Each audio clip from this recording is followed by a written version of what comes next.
Katsotaan. 530 Bemari. Nokka, puskuri, M-sportti, on tyylikäs. Mustat kromit, hieno paketti. Sporttisima, jaa. Moni yleensä sanoo, että tumman sinne ei ole aina ehkä miellyttävä, mutta mun mielestä tällainen sähkön sinertävä varsinkin. Plus, että vaalea sisusta, aivan siis täydellinen.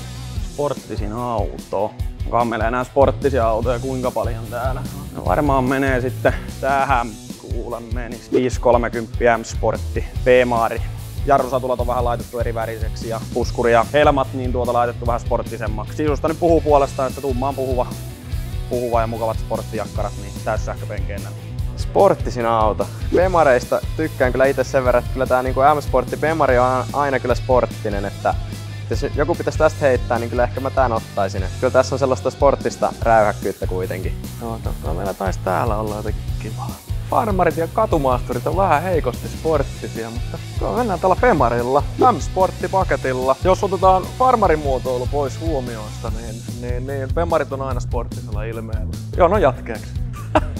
Ai miksi tää on sporttisi? No tää on kato maalattu tällaisella sähkön sinisellä metallihohtovärillä. Tää on niin upea. Ja sitten tää on muutenkin aika sporttisen näköinen maansiirtokoneeksi.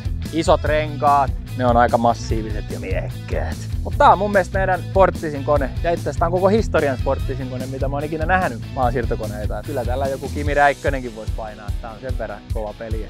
Jos Kimillä olisi maansiirtokone, niin silloin olisi varmaan tällainen.